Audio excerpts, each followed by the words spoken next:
Umihara Kawase. You know, this has been a long-time favorite of mine, and this quirky little classic so far has only been enjoyed by importers and the Japanese. Never came out here in the States. But you know, with technology the way it is now, anybody can really enjoy this game. In fact, even you.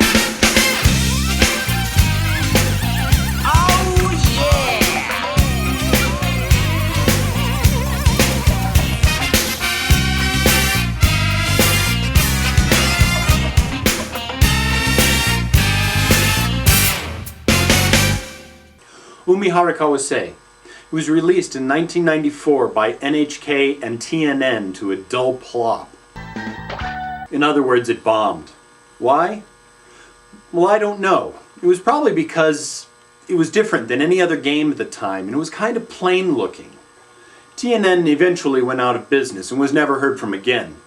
But this little game? This gained some notoriety and quickly became a cult classic, even in those days. And it's still growing popularity to this day. You play as 19-year-old Umihara Kawase, who has gone to another world where giant freaky fish are walking around. Because in Soviet Russia, fish catch you. But this girl, she's not going to be so easy to catch. She's armed with an elastic fishing line that either stuns or hooks onto fish. If you hook onto them, you can reel them in, put them in your pink backpack for points.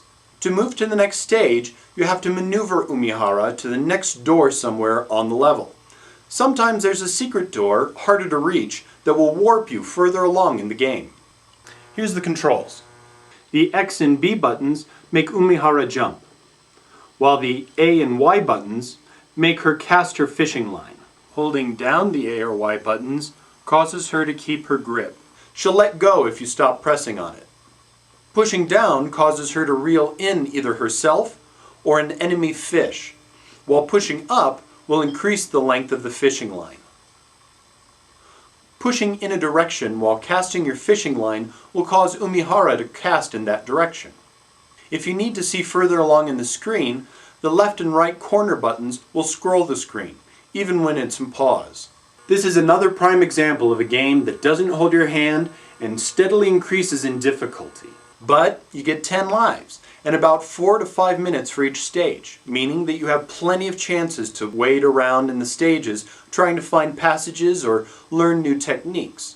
And this game is full of tough places to reach.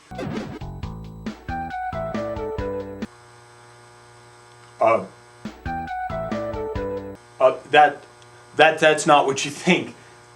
That's her pink backpack. That's her pink.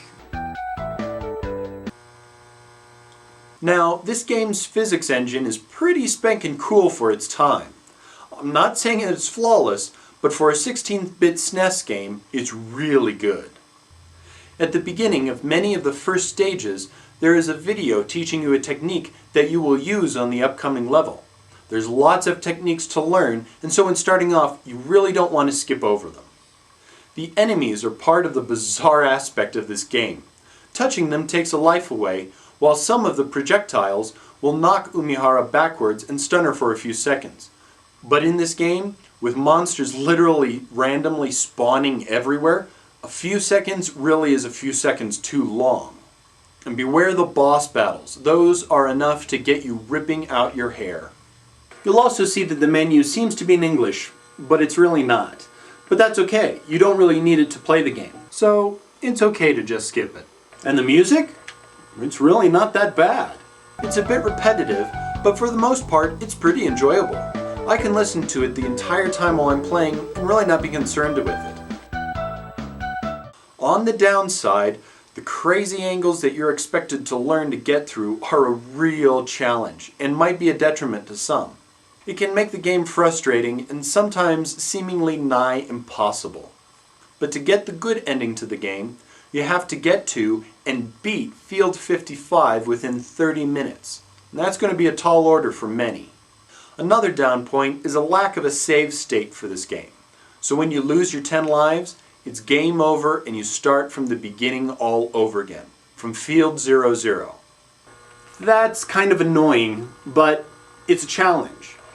And I think that if you were able to save, then it wouldn't be so challenging, and you'd be able to go through it very quickly. So actually, it would make it less fun. Now, how do I rate this game? Platformers and puzzlers alike will want to play this game, and if you're a collector, you should be ashamed of yourself if this isn't in your collection. This is a fun game that teaches you techniques as you go along, but then you're left to your own wits. Very little hand-holding. While the background is repetitive, the fish are bright and colorful. The animation is also pretty good for the time, but because of the workhorse physics engine, it can lag in some busy areas. With only 2 buttons and the D-pad really being used, this game is very easy to play. The controls are responsive and fast. Trying to get the fastest score will be a challenge I see some people setting for themselves. There's 57 levels to get through, so this won't be a one-sitting game. 2 endings will make this a real head-scratcher. For the Super Famicom version, there is virtually no Japanese at all, except for the menu, so it's playable by anyone. The Super Famicom cart will not be cheap, but trust me, this will only add to the value of your video game collection. This is one of my top 5 favorite games of all time, of any system. It's fun and challenging, and I think it's playable by really virtually anybody. I've shown this game to many friends, and they've all become converts to the Umihara Kawase fan club. So thanks for watching, and be sure to leave written or video comments about what you thought of this episode, or of other games you might like to see me review.